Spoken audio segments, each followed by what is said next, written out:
Bienvenidos a El Reflejo del Agua, un espacio creado por Bioantú, donde exploramos el valor del agua como fuente de vida, cultura y desarrollo sostenible. Aquí conversaremos con voces expertas, líderes locales y actores claves en torno a la sustentabilidad hídrica, el cuidado de nuestros ecosistemas acuáticos y los desafíos que enfrentamos como sociedad para proteger este recurso vital. Desde los ríos hasta los lagos, pasando por sus múltiples derivados, cada capítulo será una invitación a reflexionar sobre nuestra relación con este vital elemento y las acciones necesarias para preservar el reflejo de la vida en el agua. Porque donde hay agua hay vida y cada gota cuenta.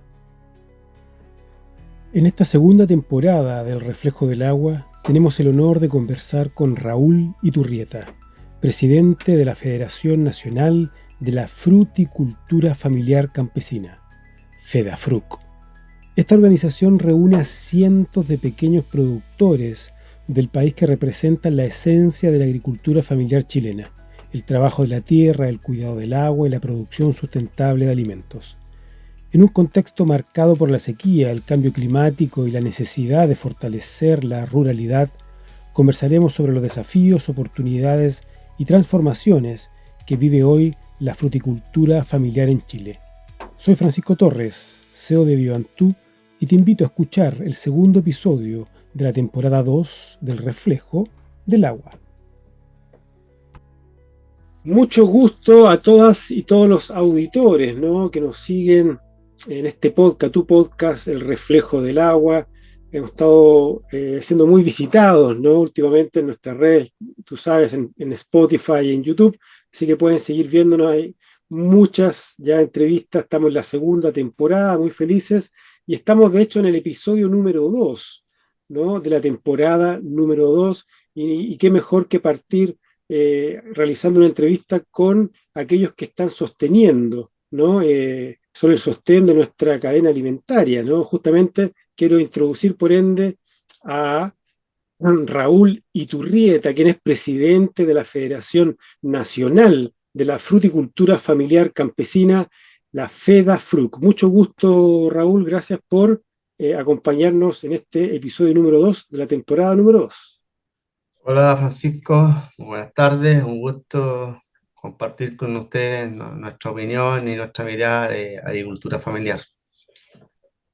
Maravilloso, tenemos varias preguntitas porque sabemos que por todos lados, ¿no?, de forma estructural, horizontal, estamos siendo azotados por esta sequía y es importantísimo poder visibilizar la opinión justamente de los que están sosteniendo, ¿no?, de alguna otra manera, toda la cadena alimentaria en nuestro país. Entonces quisiera partir preguntándote, Raúl, ¿cómo describirías justamente hoy, ¿no? Estamos ya a octubre del 2025, la situación de la fruticultura familiar campesina en Chile frente justamente a esta prolongada sequía y los cambios en la disponibilidad de agua en nuestro país? Bueno, primero decir que FEDAFRUC es un gremio de la agricultura familiar que se dedica principalmente a la producción frutícola. Son pequeños agricultores que tienen desde media hectárea hasta 2 hectáreas, que son pocos, digamos, 2 hectáreas. La mayoría están en promedio de 3, 4 hectáreas y que son atendidos principalmente por INDAP, ¿ya? Y que abastecen los mercados regionales, nacionales y también se encadenan con las exportadoras. Es un rubro, digamos, desde el punto de vista más productivo. Bueno, la sequía, sin duda, que por la experiencia que hemos tenido aquí en la región de Valparaíso y en gran parte de nuestro país, la sequía es sin duda sigue y seguirá siendo nuestro principal problema para poder sostener la agricultura y sostener también las familias en el campo. Si no hay agua, no hay vida, no hay alimento, no hay ingresos, y eso provoca indudablemente que nuestros hijos quieran estudiar y salir del campo. Y también, obviamente, lo que está pasando ahora es la venta de las parcelas. O sea, se venden los campos y se convierten en parcelas de agrado. Y incluso hoy día hay una emigración urbana rural. Hay una estadística por ahí, una entrevista que hizo una universidad de 4 jóvenes, 3 quieren irse a vivir al campo. Pero la pregunta es, ¿van a desarrollar la actividad productiva o solamente es una parcela de agrado? digamos, yo personalmente no tengo problema que la gente quiera vivir en el campo, pero sí nos preocupa, digamos, la seguridad alimentaria y la soberanía, que es un tema importante para el mundo, no solamente para Chile, para todo el mundo.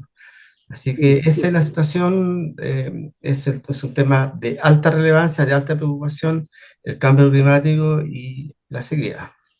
mm. Nombraste un concepto muy trascendental, ¿no? Que es la soberanía alimentaria.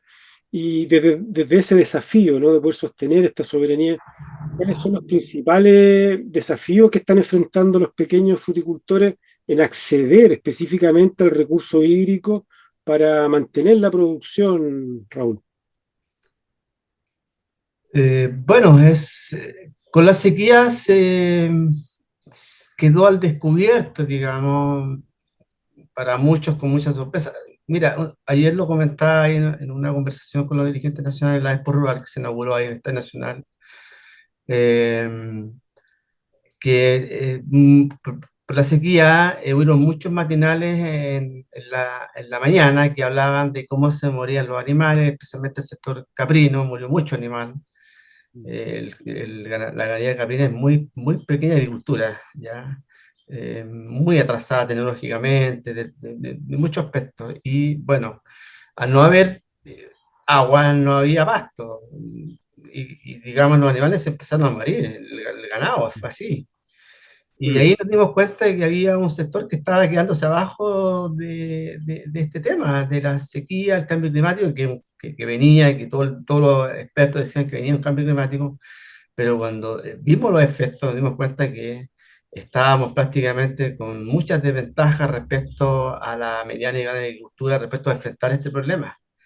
mm, Entonces, mm, eh, tenemos serios problemas, como yo te comentaba en la anterior pregunta, desde la emigración de los campesinos, de los jóvenes a estudiar, de la venta de la tierra, de problemas de producción, digamos, de abastecimiento. Entonces, si el país, y es un tema que estamos discutiendo con la autoridad, si el país quiere que tengamos seguridad y soberanía alimentaria, bueno, tienen que darse las condiciones, digamos, para que nuestros agricultores, nosotros mismos sigamos en el campo en condiciones de poder enfrentar esta tremenda situación que es el cambio climático.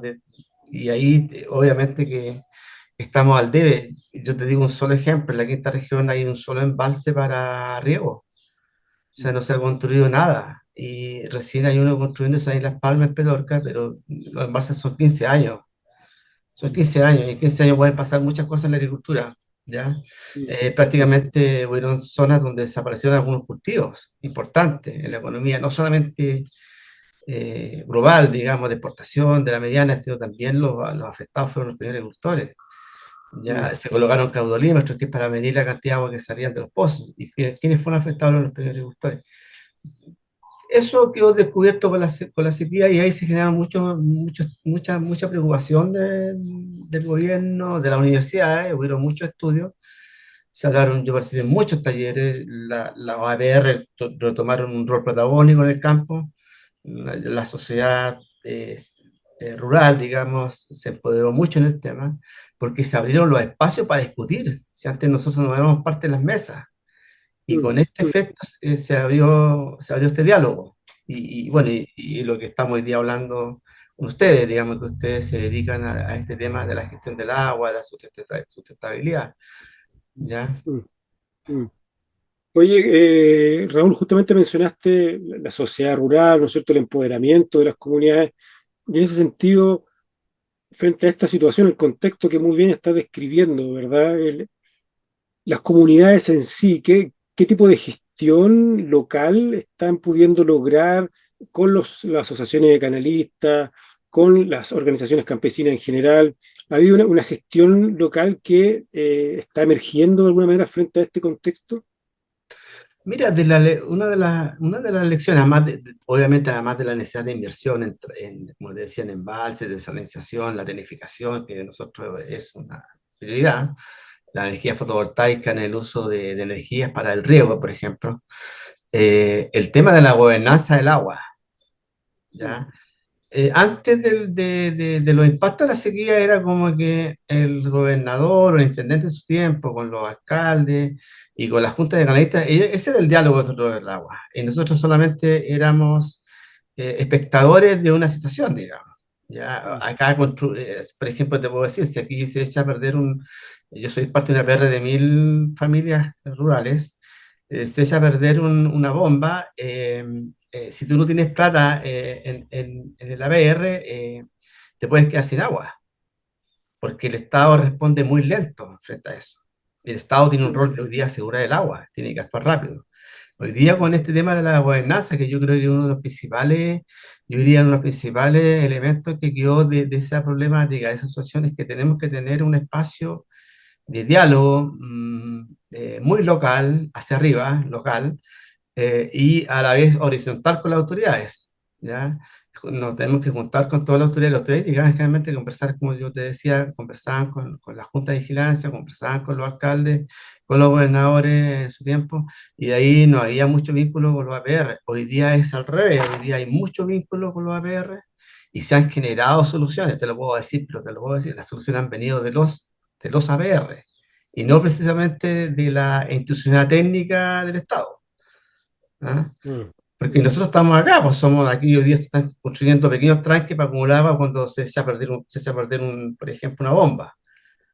Porque mm, quedar acá hoy día, en la sociedad actual, quedar sin agua 3 días, perdón, 3 horas ya es un problema, más que de un día o mm, 2 días mm, sin agua. Aquí hubieron protestas, se tomaban los caminos los vecinos, quemaban neumáticos. O sea, la gente por todos los medios trató de dar a conocer su problemática. Entonces, hoy día tenemos, yo diría, los APR son actores protagónicos, con incidencia, bueno, vuelvo a decir, la gobernanza del agua tiene que estar todos mm, y conversar sin ponerle el pie encima a nadie. Todos nos respetamos, todos conversamos y todos generamos soluciones. Y esa es la idea, digamos, incluso diría de país. Hoy día no estamos para entrar mm, en tanta conflictividad con todo lo que pasa, con los problemas que hay. ¿Ah? mm. Referente justo a lo mismo, la gobernanza y sobre todo la institucionalidad, ¿no? Que sabemos que tienen que existir políticas estatales, ¿verdad? Para resguardar justamente la soberanía alimentaria en nuestros sectores campesinos. Y desde ahí, ¿cómo podría evaluar sobre todo los programas actuales? Está los programas de la Comisión Nacional de Riego, justamente mencionó el INDAP. ¿Cómo es la efectividad y la pertinencia de estos programas para la pequeña agricultura, justamente, Raúl? Mira, el año pasado, no, este año se aprobó la modificación a la ley de riego, de fomento al riego, que tenía muchísimos años. Y uno es que terminaba la ley, se amplió la ley de fomento al riego, que es una buena noticia para todo el sector de la agricultura que hacemos actividad productiva, digamos. Pero el gran cambio fue que la CNR permite hoy día aumentar la bonificación a la pequeña agricultura. Ya, eh, o sea, hoy día la bonificación llega hasta un 95%. O sea, yo creo que hoy día yo me atrevería a decir que el programa de la CNR de riego actual es mejor que el de INTAP, porque te puede permitir financiar prácticamente 2 o 3 hectáreas o más, porque hoy día tiene más recursos la CNR, objetivamente el fondo es mucho mayor, mucho mayor. Entonces hoy día tenemos ahí una normativa legal que nos permite poder acceder mira lo que te voy a decir, algo que desde hacer el tranque, instalar la tecnificación y paneles fotovoltaicos y además, si la persona instala su casa, que es lo normal, digamos, puede también incorporar esa energía fotovoltaica a su casa, que era uno de los grandes problemas que tenían los agricultores, por qué no tecnificaban los campos, porque el costo de electricidad de 2 o 3 kilómetros del camino principal era un costo altísimo, y además del costo del costo de operación. Nosotros hemos sabido que un agricultor de 3 hectáreas que pagaba 350.000 pesos al mes, sin riego tecnificado y sin energía fotovoltaica, hoy día está pagando 10.000, 5.000, a veces meses que no paga nada. Entonces, ese es un Mm, cambio. Y ese es un cambio para la modernización de nuestra agricultura. Yo por lo menos creo que que nosotros tenemos que propiciar una modernización más productiva en una parte de la agricultura familiar campesina. Porque hay agricultura más, digamos, de sobrevivencia, más de subsistencia que produce para su necesidad interna, vende parte en los mercados campesinos, y hay otra agricultura, digamos, que es más productiva, más de mercado, digamos, más comercial. ¿Ya? Eh, Así que eso, digamos, es un avance. Yo diría que es un avance, que estamos en un buen pie.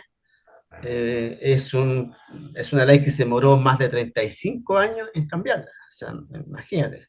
O sea, pasaron muchos años y pasó esto de la sequía, que fue el detonante para que esta ley se modificara. Si no, tal vez hubiéramos seguido con la misma ley y los campesinos con muy poca posibilidad de participar en la CNR. Porque además el INDAR, la cobertura que tiene, que son muchos agricultores, más de 160.000, eh, no tiene la capacidad para responder a las necesidades de riego de la pequeña agricultura. Son muy bajos los montos que hay ahí. Mm, mm. Sin duda hay una variabilidad, ¿no?, en los montos que se puede acceder a través de la Comisión Nacional de Riego y el Sí. INDAP. Bueno, qué bueno que lo que comentan, ¿no?, sobre esta bonificación de prácticamente un 95% va a permitir a muchos agricultores poder generar mayor grado de tecnificación y bajar por ende sus costos operativos, ¿no?, que es lo que de alguna manera se está buscando. Raúl, ¿qué es lo que se está hablando en los campos, en los terrenos, sobre el suelo mismo? ¿No? Recordemos que es el suelo finalmente el que sostiene, el que alimenta, ¿verdad?, a las plantas. Nosotros no alimentamos a las plantas, sino que al suelo, ¿verdad? Y sobre todo a la menor disponibilidad de agua. ¿Qué efectos están observando justamente los fruticultores, ¿no es cierto? Los cambios de patrones de lluvia en el suelo, el uso intensivo quizá más de fertilizantes. ¿Qué es lo que se conversa en torno a eso, Raúl? Mira, te voy a comentar lo siguiente. Me tocó ir a una gira. Yo pertenezco a un SAT de frutales aquí en la región de Valparaíso, aquí en el Aconcagua, y nos tocó ir con un grupo de agricultores a conocer una experiencia de un agricultor de mediano. Y nos contaba ahí que en ese momento esta persona calculaba que habían más o menos, el suelo habían como 40 grados ya, en el suelo. Y que las plantas no requieren más de 25 grados promedio para poder seguir cumpliendo su rol productivo, que se puedan desarrollar. Entonces me decía, nos contaba ahí de que tenemos que tratar bueno, ellos tenían cubiertas vegetales entre medio de los árboles, en este caso eran nogales, una serie de condicionantes, digamos, para ayudar a la planta y al suelo, para que se vaya a poder mantener la capacidad nutritiva, de poder cumplir su rol de aportar a la planta. Entonces, nosotros conversábamos ahí con los agricultores, pero si estos nunca nos contaron de esto, o sea, yo primera vez que sabía, digamos, de esa condición.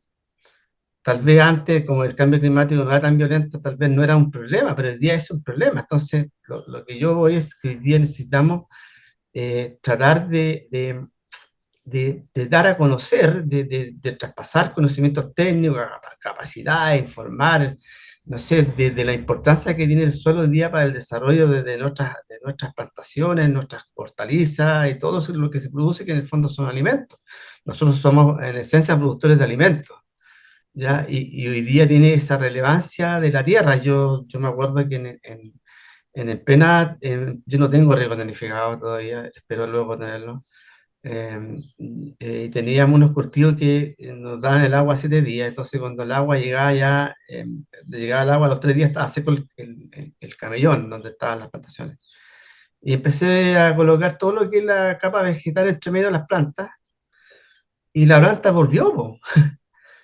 Sea, la cuestión que yo no, de verdad que yo me costó entender, ¿eh? Dije, ¿pero qué pasó aquí?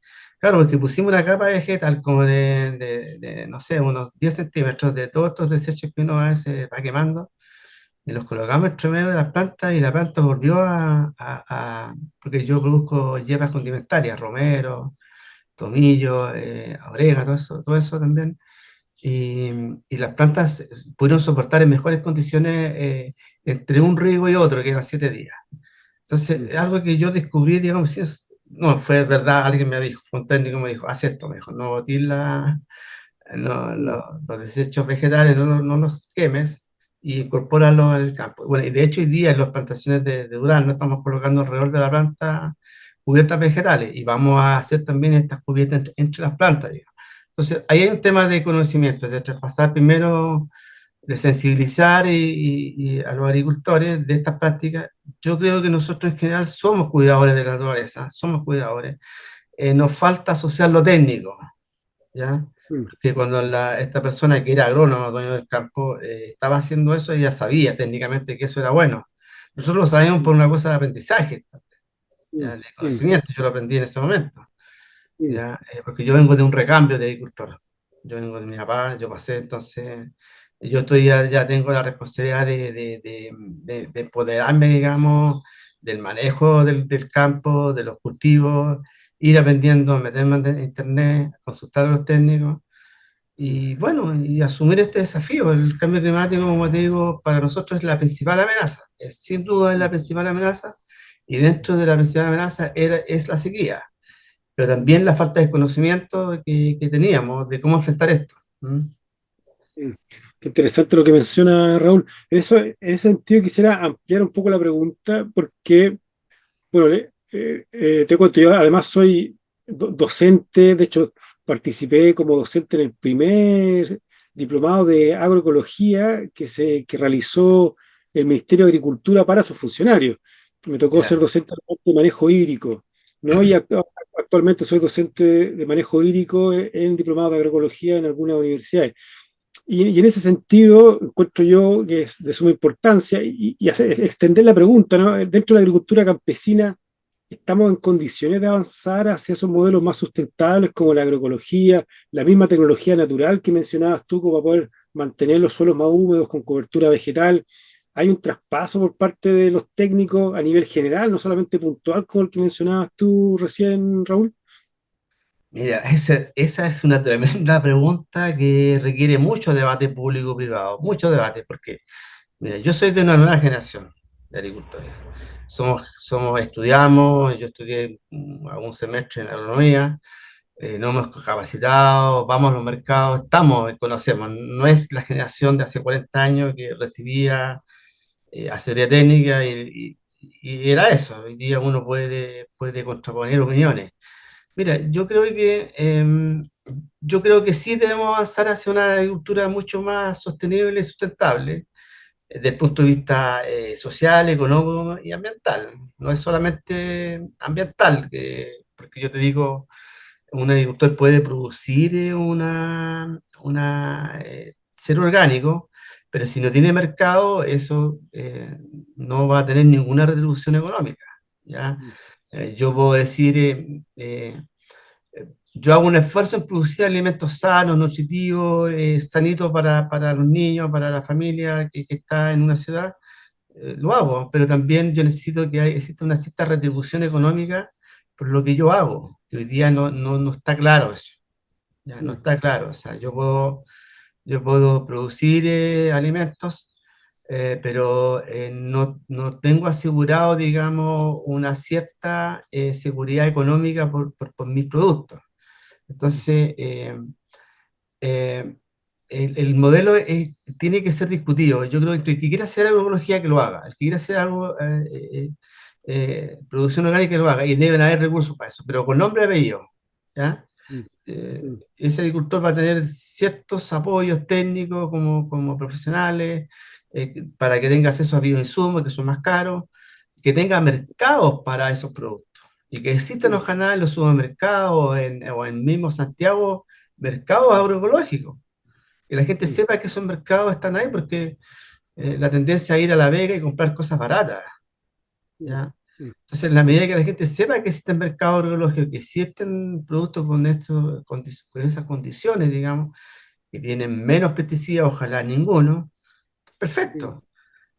Y mm, lo otro es mezclar, que lo que yo hago es mezclar, porque no veo todavía una forma yo sé que la empresa más grande lo hace, pero nosotros hoy día, por un tema económico, de recursos, de conocimiento, es como algo mixto hacemos nosotros, entre agricultura sostenible, con fertilizantes orgánicos, con protección del suelo, pero si tenemos una peste que es difícil combatirla, tenemos que aplicarla, porque el mismo Mm, técnico de INDAR nos dice que hay que hacerlo, porque si no, ese árbol se va a desmejorar, no va a tener la capacidad productiva mm, y ese fruto a lo mejor no se va a poder vender, ¿ya? mm, Entonces, tenemos que como tener una fórmula entre lo que son prácticas agroecológicas con lo que es el manejo tradicional. Al menos, mm, como te dijera yo, que hubieran programas que dijéramos, oye, este agricultor va a manejar estas prácticas ambientales en su huerto, pero ese huerto también va a tener, o sea, va a tener apoyo especializado, van a tener recursos, pero también va a haber mercado, que la gente pudiera porque si mm, va a la Vega, a la Valledora, a vender los duranos, lo que sea, el precio te manda ahí. Te lo digo por experiencia. Te lo digo por experiencia. Entonces, tiene que también estar vinculado directamente a canales de mercado y comercialización, todo lo que es la producción agroecológica. Yo valorizo, conozco familias, veo gente, especialmente de la gente con una personalidad que empieza a hacer agroecología. Muy bien, pero como te digo, nosotros vivimos de lo que producimos. Y si una actividad no nos renta, es muy difícil, te digo, hoy día poder pretender que vamos a vivir, digamos, si no tenemos esta justa retribución, digamos, por lo que hacemos. Entonces, hay que discutir este modelo. Yo estoy de acuerdo, el que quiera hacer agroecología, que lo haga, el que quiera hacer orgánico, yo fui orgánico en un momento con las hierbas condimentarias, pero no tuve mercado. Después de 5 años me llamaron, ¿sabe, don Robert? Queremos abrir una línea orgánica, pero yo dije, ya no tengo ya, porque yo iba a vender a ustedes mismos, pero no me pagaban nada, era lo mismo que yo llegar a alguien con manejo convencional. Y esa experiencia la viví, ¿ya? Y yo no me iba a meter a Santiago a vender en mi camioneta, en mi camión, porque hay gente que una vez nos fuimos a meter al paraíso y nos robaron los vehículos, po. Los cerros, mercados campesinos fuimos a vender y unos agricultores ahí, hasta que le robaron un camión un día, pues, listo. Ahí muchos agricultores desaparecieron de los cerros. No fuimos más a vender, tampoco fui más, porque era un tema también de seguridad personal, pues. mm, mm. Oye, Raúl, y si pudiéramos, porque se han deslizado, ¿no? Alguna opinión en cuanto a los requerimientos, las demandas lícitas, ¿no? Obviamente sobre el apoyo, ¿no? Institucional que bien requieren la fruticultura campesina familiar, ¿verdad? Y en ese sentido, si pudiéramos como resumirlo y poder tener como un listado de qué tipo de acompañamientos técnicos o financieros ustedes consideran más urgentes, ¿no? También los prioritarios, pero en este caso los más urgentes para fortalecer a los pequeños productores en este contexto del cual estamos refiriendo, lo que es la crisis hídrica. Mira, nosotros creamos una mesa nacional de la fruticultura y que no ha funcionado mucho. No logré entender por qué INDA no nos dio bola, digamos, en ese tema. Porque nosotros somos, o sea, los pequeños agricultores son los que principalmente abastecen los mercados de fruta Mm, y hortalizas en cierto. los mercados nacionales. Eh, yo creo que es importante que le demos la relevancia pública, estatal, digamos, respecto a esta condición que tenemos nosotros de poder abastecer el mercado interno, ¿ya? O sea, ahí se va precisamente nuestra fruta, digamos, y obviamente que también nos encadenamos con la agroexportadora, porque en algunos casos tienen mucho volumen. Eh, yo diría que hay algunos temas ahí que son importantes. Bueno, el caso de la fruticultura es financiamiento. La fruticultura es mucho más cara que cualquier rubro. Es muy cara. O sea, por ejemplo, colocar una hectárea de parrón, que hay que cambiar nuevas variedades, porque todos los años salen nuevas variedades. Ya se está pensando en cerezas sin carozo, sin el cuesco. Tenemos limones sin la pepa, te das cuenta, uvas sin pepa, o sea, va cambiando todo, ya hay producciones que pasan, no sé, por decirte, de 10 toneladas, están pasando a 40. Entonces, si nosotros nos quedamos en ese nivel de productividad, no vamos a surgir. Entonces, tenemos que ir, digamos, cambiando eso. Eso es caro, por lo tanto, primero le dijimos a Indra, necesitamos un crédito frutícola distinto, diferenciado.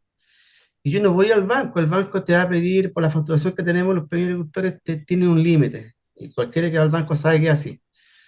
Entonces, nosotros tenemos que tener un sistema financiero, ojalá en Indra, que permita renovación de variedades, por ejemplo. ¿Ya? Yo quiero cambiar esta variedad que ya no es productiva, porque tiene 15 años, que ya tiene menos calidad en el mercado, ¿te das cuenta? Ese es un tema, el financiamiento para el tema frutícola. El tema de riego, en la última pregunta que tú me enviaste ahí, me preguntabas cómo veo en 10 años más. Pucha, haber aumentado en un 100% el riego tecnificado en la agricultura familiar, con nuestros productores. Metas, mm, números, cuántas hectáreas vamos a tecnificar. Así, pero con números. Y no mm, así decir vamos a aumentar la tecnificación. Eso de aumentar a mí es como en el aire nomás. Es para que se queden tranquilos los agricultores chicos. Sino decir, oye, ¿cuántas hectáreas por ejemplo, aquí el gobierno regional aporta más de 5.000 millones para complementar el riego en la quinta región? La pregunta es, gobernador, ¿a dónde se van esos recursos? ¿Se van a los canales, donde hay muchos agricultores, pero el agricultor que se ve más beneficiado es el que tiene el riego tecnificado? Entonces le dijimos, gobernador, queremos que haya esos recursos vayan parte de la tecnificación y a energía fotovoltaica. Logramos eso. Bueno, el tema yo diría también de conocimiento, de capacidad, es algo que no es un tema muy, a ver, no es un tema que los campesinos, los agricultores chicos como que lo ven de lejos, como que algo que casi molesta ir a un curso, les molesta mm, porque su cultura es campo, es trabajar en el campo. Entonces, hoy día, alguien nos decía, y yo lo asumo, creo que hoy día, mira lo que voy a decir, voy a repetir, lo que nos dijo la agricultura, tenemos que pasar de la agricultura del tufo a una agricultura más profesionalizada. Y mm, mm, yo creo que sí. En la medida mm, que tengamos más conocimiento, más capacidad de conocimiento de manejar el suelo, el tema de la agroecología, de la importancia, ¿por qué la agroecología? Porque la agroecología está asociada como que se benefician otros de la agroecología, los consumidores, pero mm, no se benefician los campesinos, o se mm, beneficia la naturaleza, mm, y se mm, benefician los consumidores, pero no los agricultores. Entonces, mm, ¿cómo logramos esa mirada? Logramos que sea una cosa virtual y que yo no me mm, sienta que estoy beneficiando a otro, a la naturaleza, por supuesto que la naturaleza nos da todo, pero también estoy beneficiando a los consumidores que están consumiendo productos más sanos, más mm, nutritivos, de mejor calidad. mm, Entonces, ese es un debate que tenemos que hacer y generar las condiciones para que nuestros agricultores efectivamente sean parte de una seguridad y seguridad alimentaria que se beneficien todos, la naturaleza, los consumidores y el agricultor. Y te digo, hago ahí un tema que lo he dicho en varios comentarios. El ministro de Agricultura, saliente, en los matinales, y yo lo escuché en la televisión, lo escuchaba, así como feliz diciendo bajaron las frutas y las hortalizas. Y yo decía, este ministro, ¿de qué planeta es? Si él es el ministro de Agricultura. mm, Él tiene que defender principalmente, obviamente, a los agricultores, porque es ministro de Agricultura, sino es el ministro de los consumidores, ¿ya? Ni de los feriantes. Porque ahí lo que se benefician siempre son los feriantes, que para mí los feriantes en la mayoría son inversionistas. Y es alguien que tiene plata, que va al banco, saca una cantidad de millones y busca negocios. Y un negocio puede ser comprar fruta y venderla en una feria. ¿Ya? Entonces yo le decía, no entendía eso. Entonces, ministro, ¿por qué dice que el país está contento y feliz los consumidores porque bajaron la fruta? Pero si cuando baja la fruta, la verdura, es que alguien se está embromando, alguien no está mm, pagando el crédito, alguien está vendiendo la parcela. Entonces mm, tenemos que tener cuidado con los discursos, con lo que decimos, porque hoy día es una generación distinta. Si yo mm, veo que esta cosa, o sea, a mí me gusta la agricultura, vivo en el campo, me gusta la agricultura, pero también soy mm, realista. Si esto no me da, yo tengo que ver, o sea, hoy día nosotros vivimos no solamente la agricultura, hacemos otras cosas, tenemos compra, venta, hacemos más, y por eso estamos en el campo también. mm. Porque yo te digo, si tú haces un flujo de caja, la agricultura en muchos casos no da, no está dando. Y justamente tocaste un tema, Raúl, por recordar a quienes nos escuchan, ¿no? Estamos hablando con Raúl Iturrieta, ¿no es cierto?, presidente de la Federación Nacional de la Fruticultura Familiar Campesina. Justamente mencionaste el mercado y rentabilidad, ¿no? Y en ese sentido, ¿tienen indicadores claros, más bien no solamente cualitativos, sino que cuantitativos, de cómo la escasez hídrica ha azotado los costos, los aumentos de los costos en la venta final, ¿no? O la producción, más bien, de la fruta en, en estas, eh, en estas familias, ¿no? Campesinas. Bueno, eso, bueno, tengo que decir que hoy día tenemos 2 o 3 años de lluvia. Nosotros, yo en la quinta región tenemos el único embalse que tiene casi 30 millones de metros cúbicos hoy día, tiene embalsado, digamos, y eso nos da seguridad de riego para lo menos 2 años. Esperamos que en los periodos de invierno se vaya reponiendo lo que se va consumiendo en los periodos de mayor alto consumo. Eso nos da cierta tranquilidad y por eso yo reitero la necesidad de los embalses, porque el cambio climático aparentemente nos va a seguir jugando de esta forma. Vamos a tener sequía y vamos a tener momentos de abundancia. En esa abundancia tenemos que embalsarnos, no nos queda otra. Eh, el tema de la... Disculpa, la pregunta era del... Pero los sobrecostos, Ah, el sí. aumento de costos por la escasez hídrica. Mira, el mayor problema que la sequía te genera, primero, si tú no tienes agua y si no tienes tecnificación, los frutales se secan. Mm, Desaparecieron muchas hectáreas de frutales. Aquí en la quinta, en otra región, en la cuarta región, ahí fue brutal. Pero eso fue el primer impacto. Muchas hectáreas que estaban ya anejadas no soportaron la sequía, se secaron, ¿no? Segundo, el tema de la calidad del fruta. Yo era productor de durazno y como no me daba el calibre para el mercado, hice huesillo. Y creo que fue una buena decisión porque hoy día somos productores de huesillo y abastecemos el mercado nacional. El mercado nacional. Y nos va bien.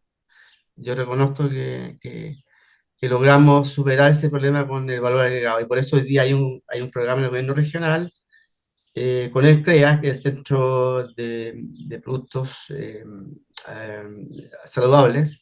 Es un consorcio de universidades que están trabajando en darle valor agregado a los subproductos. Por ejemplo, duranos de menor calidad que se convierten en un huesillo o un vino espumante.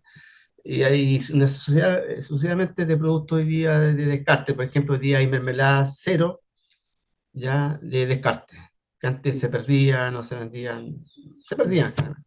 Entonces, eso nos ha permitido ir enfrentando algunas dificultades. Bueno, el tema de la calidad del producto es lo primal. Ese era el otro, o sea, eso es lo que te decía, productos de baja calidad, las conserveras no te recibían los productos, no se vendían en el mercado interno. ¿Y qué hacíamos? Y ahí, como te digo, el huesillo nace como una alternativa. Hay que hacer mermeladas. eh, bueno, y lo otro, si no hay precio, obviamente que los costos de los insumos siguen, todos los años se reajustan, van subiendo, y eso genera que el rubro, digamos, en un periodo de sequía prácticamente la rentabilidad, yo te digo, es nada. Es cambiar recursos, esfuerzos, dinero por plata, digamos. O sea, por lo poco que te ingresa es para cubrir los costos de producción. mm, ¿Ya? mm, Y ahí uno mm, empieza a tomar decisiones. Yo creo que hubiéramos tenido un año más de sequía, yo creo que muchos agricultores ya hubieran abandonado. De hecho, algunos caprinos de sectores de la ganadería se están yendo para el sur. mm. Y eso fue la situación, digamos. ¿Ya? Raúl, y en ese sentido, en el entendido, ¿no?, que tenemos una deficiencia, tenemos una brecha bastante grande todavía, ¿no es cierto?, las pluviometrías normales, estamos muy por debajo de aquello. ¿Han experimentado ustedes con fuentes alternativas, como por ejemplo la utilización de aguas para el riego, como tecnologías basadas en la naturaleza, como humedales depuradores u otros, para poder tener agua disponible como fuente alternativa, ¿no?, para el riego?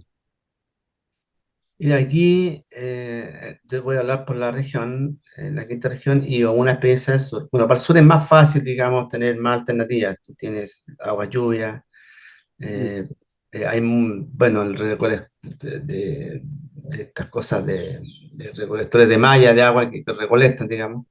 Hay guateros, que es de las mismas aguas que se recolectan de las casas, digamos, y se meten en guateros que permite regar, digamos. Pero aquí en la quinta región yo no veo, o sea, aquí recurrimos a pozos profundos. mm, O sea, el agua superficial se acabó, no había nivel, se acabó el agua superficial. Entonces tuvimos que meternos a hacer pozos profundos y nos dimos cuenta de que las napas ya no estaban a 100 metros, ni a 150, que hubieron pozos que se profundizaron hasta 200 metros y no hubo agua. O sea, imagínate eso, en un momento decía, bueno, ¿y qué va a pasar acá? Si aquí, o sea, tendríamos que traer agua de otras regiones, imagínate que si no hay agua abajo en las napas, ¿de dónde? ¿De dónde? O sea, quedamos secos, una situación catastrófica, una cuestión de película. Pero aquí pasó en nuestra comuna. Pero además de los pozos que estaban habilitados, nosotros teníamos que pagar 20.000 pesos promedio por una hora de riego. Si tú regabas 4 horas, tenías que tener 80.000, 100.000 pesos por semana para regar 2 o 3 hectáreas. Y con eso la rentabilidad se nos iba al suelo. Entonces la cuestión era dramática. Y además nosotros no podíamos entender que siendo pozos fiscales nos cobraran por el agua. En un momento hubieron un gobierno que financió, subvencionó, digamos, el costo, pero en mm, otros gobiernos no, se nos cobró.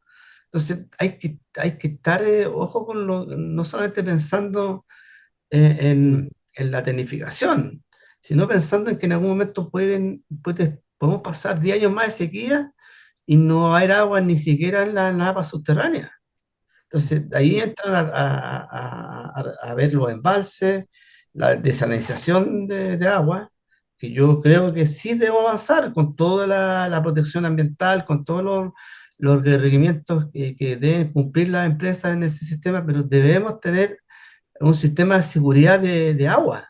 Así como hoy día se habla de la seguridad alimenticia, se habla de la seguridad de la violencia también. Tenemos que tener una mirada mucho más de largo plazo y pensando en el cambio climático en algún momento va a ser mucho más dramático. Tal vez nosotros no vamos a vivir esta generación, ya estamos, digamos, viviendo las consecuencias, pero creo que no van a ser de dramáticas lo que van a hacer en 15 años, 20 años más. Entonces tenemos que ser mm, capaces de anticiparnos a esto. La quinta región fue muy violento acá. Aquí había muchos camiones aquí, se gastaba mucho recurso público en llevar agua. Uno cuando iba a Cabildo, lo que más te encontraba en el camino era el camión de aljibe dando vueltas, repartiendo agua. mm, Entonces, como digo, acá lo que hicimos fue pozos profundos. Como te digo, en un momento se perdió mucha inversión pública porque no encontraron nada, no había agua. Y eso es mm, dramático. mm. Yo creo que concordamos, ¿no, Raúl, que no existe soberanía alimentaria sin seguridad hídrica, ¿no? Están completamente de la mano. Y ya para ir cerrando, y esta es una pregunta, ¿no es cierto?, como representante tú, ¿no es cierto?, de esta Federación Nacional, por ahí mencionaste, ¿no? Sobre que proyectas tú, ojalá de aquí a 10 años, la tecnificación completa, ¿no? De la agricultura familiar campesina. Pero si pudiera extenderte un poquito más la pregunta y darte un poquito más de espacio para que nos puedas decir cuál es, cómo ustedes ven, ¿no? Los próximos 10 años, qué cambios estructurales son indispensables para la sostenibilidad de la agricultura campesina y cómo lo visualizan de aquí a 10 años más, esperando que sea un escenario positivo o negativo. Dejo abierta la palabra, Raúl, para ir terminando con esta entrevista. Mira, te cuento nuevamente, el día martes y miércoles tuvimos una asamblea de MUSES, que es el Movimiento Unitario de Campesinos de Chile, MUSES, que pertenecemos nosotros ahí, habían dirigentes desde Arica hasta Punta Arenas, y un debate de lo que estábamos discutiendo era cómo planteamos la demanda 2020 a propósito de las elecciones presidenciales 2026-2030.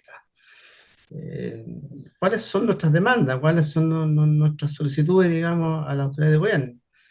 Y mira, aquí hay un contexto de política pública y nosotros hablamos de políticas públicas diferenciadas.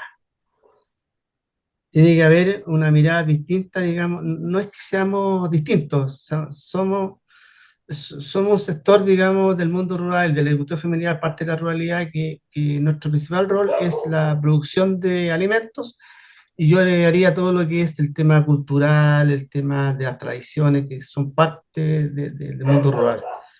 Es esta ruralidad que a mí yo defiendo, digamos, y que cada día se revaloriza más en el país. Vimos el 18 de septiembre con muchas expresiones culturales del campo.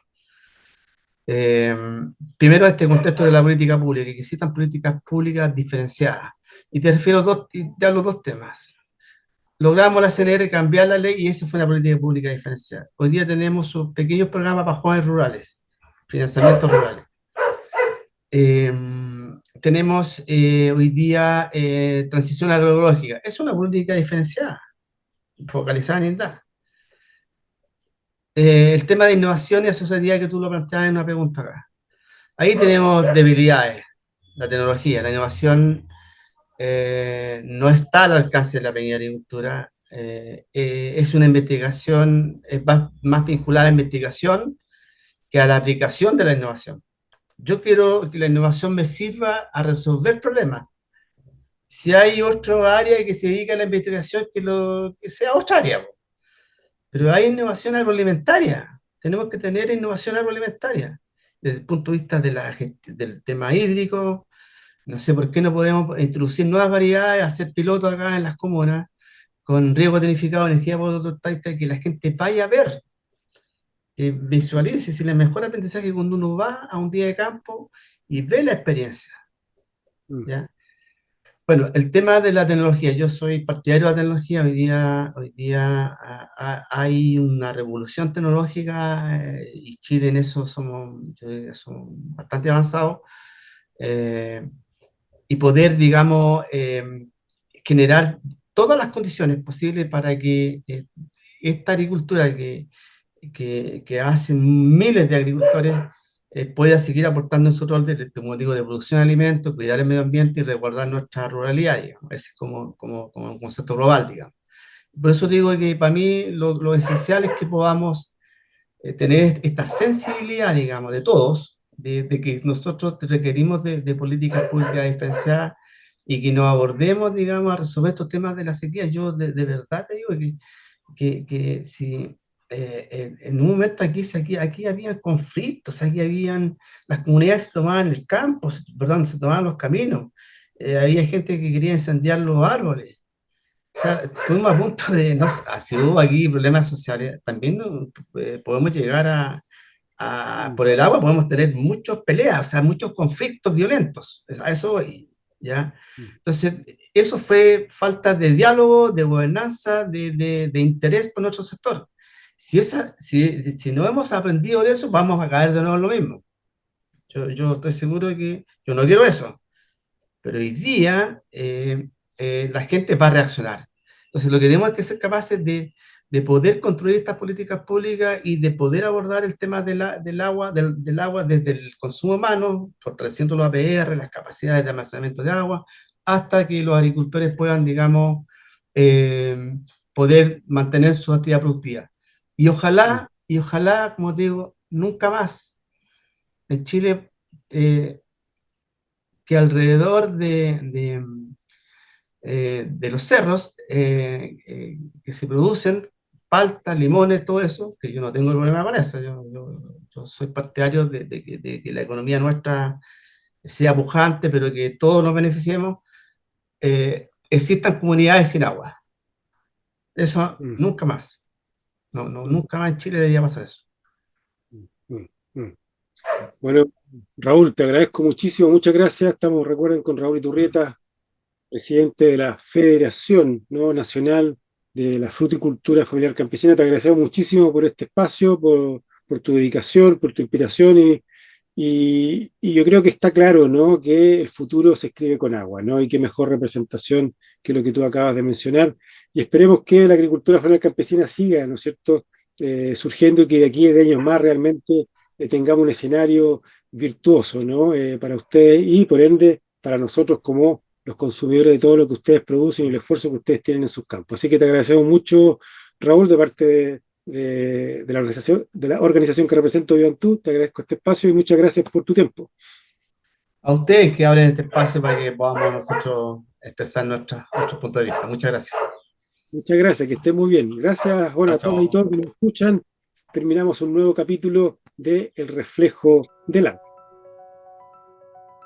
En esta conversación hemos podido comprender más profundamente la realidad de la fruticultura familiar campesina, sus desafíos frente a la escasez hídrica y el importante rol que juega en la soberanía alimentaria del país. Agradecemos a Raúl Iturrieta, presidente de FEDAFRUC, por su tiempo y por compartir su mirada sobre el futuro del campo chileno y la gestión sustentable del agua. En el reflejo del agua seguiremos visibilizando estas historias y reflexiones que nos ayudan a construir una cultura hídrica para Chile. Porque el futuro se escribe con agua. Soy Francisco Torres, CEO de Bioantú, y nos vemos en el próximo capítulo.